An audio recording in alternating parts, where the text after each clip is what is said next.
Now let's take a look at naval warfare from 1330 to 1680, so about medieval times to early modern age. And big thank you here for all Patreons who voted on this topic, and also a big thank you here to Jack for sending me the book. Now at first let's look at warships versus sailing ships, because I was not aware that these ships were basically next to each other for such a long time. So you have the warships like the typical galley, which I always put into the antiquity and not into medieval or even early modern age.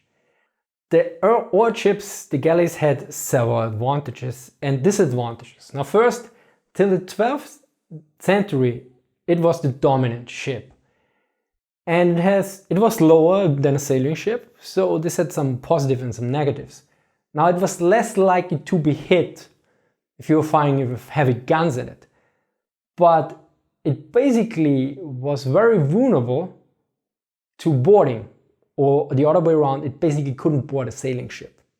So there were major problems that galleys often couldn't board a sailing ship because it was way too high.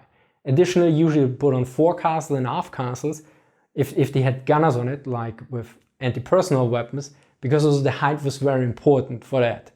So in anti-ship combat, a low height was ideal, but in anti-personnel combat it actually was detrimental.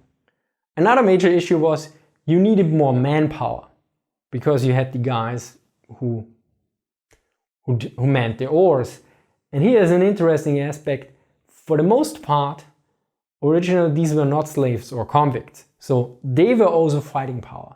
So when they rammed each other or something, these men could fight. Later on they changed this, and when labor got more expensive and everything else, and they usually had like one professional oar and I think 2 to 3 convicts and slaves. So there was some mixture there. So, but this also meant you had less fighting power.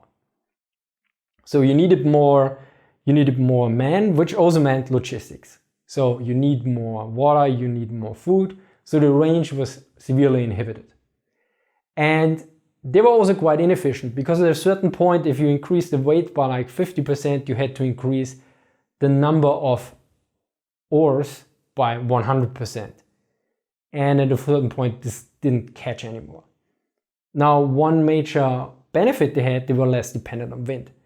So they were easier to maneuver, and as such, they would often be used to support land warfare, for instance, siege warfare. And they also had a higher precision for aiming, especially since they were mostly firing forward. So this also had one major problem. If the guns were mounted in the front, the heavy gun, that it dove in more easily, so they had bigger nose in the end underwater. And one major aspect is with warships, they were way more important in the Baltic Sea and in the Mediterranean. Now for the sailing ships, it's quite similar.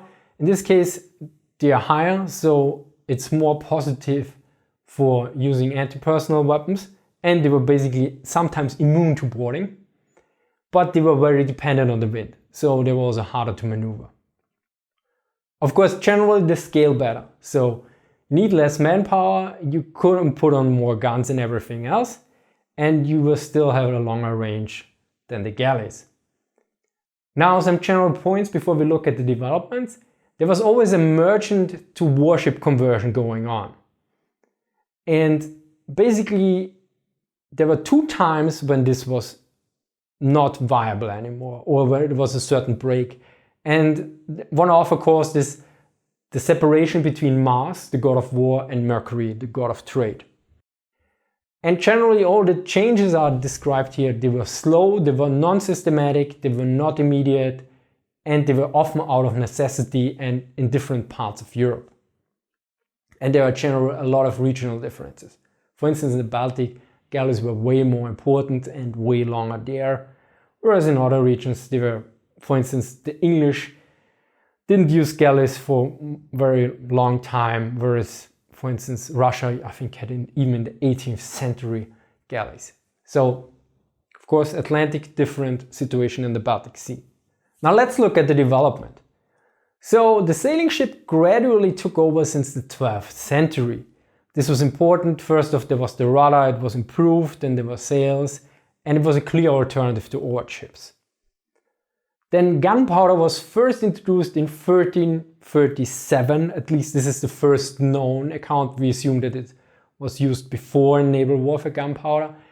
And in 1450 it was commonplace to use gunpowder weapons. Now in the 15th century there were several gunpowder innovations. First the swivel mount. So you could place a small cannon and you could basically steer it like a simple mount. But it was still an anti-personnel weapon. Then there were handheld firearms, so high ships were benefited from this because they could easier shoot down and everything. So this was pointed out that this is the reason why they put high forecastles on, for instance, merchant ships when they converted them to warships. Now then was the introduction of the heavy gun, and it was an anti-ship weapon. So what is the heavy gun? It fires a shot about 30 to 50 pounds or 13 to 23 kilograms. At a range of around 450 meters. And this actually led to research of ore ships, of the galleys and everything else, from around 1500 to 1580. Why was this the case? Well, because you had originally only very few guns, because they were expensive, they were rather heavy and everything, and you put them on the forward firing on the galleys. This wasn't possible with forward firing with the sailing ship. So, and they could aim forward. So with the sailing ship, they were usually always to the side. And it is also way easier for tactics, for maneuvering and everything else. And they were also not so easy to hit since they were low. So basically, since before 1500, there was this, before the introduction of this weapon, of the heavy gun, the sailing ship had the advantage of anti-personnel weapons against the galleys. Then suddenly this weapon comes, I mean not suddenly, but then you introduce this weapon, and then they can more easily from a distance take off the sailing ships, which they couldn't do before. Now in 1500 there's also the introduction of gun ports, as we know of. So you could argue, well, a broadside has way more firepower than a few forward-firing guns. But the thing is, guns were still limited, and additionally, they were way harder to aim. So, and you need complete different tactics if you're fighting to the side direction and not in front. So firing forward is way more easy in every aspect than firing to the side. Also, so it's way more difficult application. One major benefit of gun ports were that they increased the stability of ships. How so? Well, if you put the guns on the deck on a sailing ship, which is rather high, it gets more easily top heavy, so accidents are more likely. If you put the gun ports there, you put the guns lower, so the top heaviness is reduced. Of course, they could also be dangerous. In some cases, if the gun ports was not properly closed, this could lead to the sinking of the ship. Now, the introduction of the heavy gun led to research of the galleys, but also led to purpose-built warships to a certain degree. So the gun had a recoil, and so it did more damage to the ship if it got hit, but also from firing. So the ships were built stronger, and at a certain point, a point was reached that if you converted a merchant galley into a war galley, it didn't work out anymore. So purpose-shipped warbuilt were introduced then, and this meant a decline of the merchant galley in general, and also usually major powers could afford this.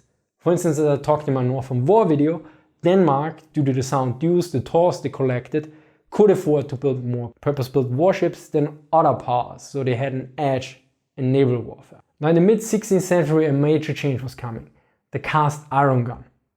Now an iron gun is heavier than a bronze gun, so why would you introduce it? Well, it was cheaper, and about 3 to 4 times as cheap. So this started the mass production of guns.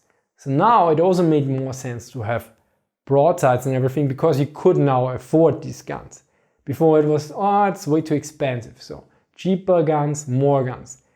Additionally, there's a focus on more fast and maneuver ships.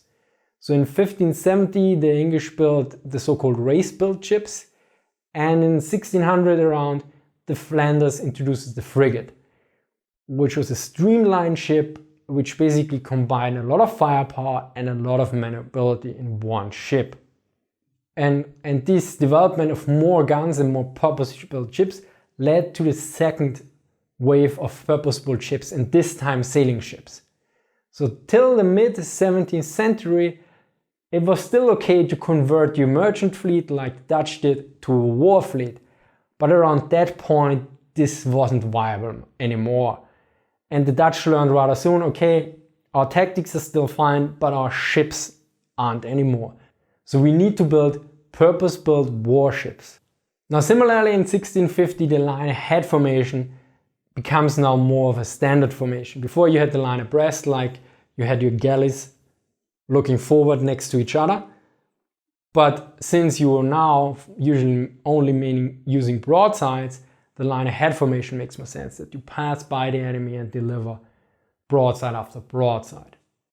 Now to summarize, what you have different technologies in parallel for quite some time, and you have temporary resurgence. For instance, of the oar ships, the galleys with the heavy gun, they benefit, they are lower, so they have an anti-ship weapon, they are harder to hit, and they can hit the high sailing ships way easier now.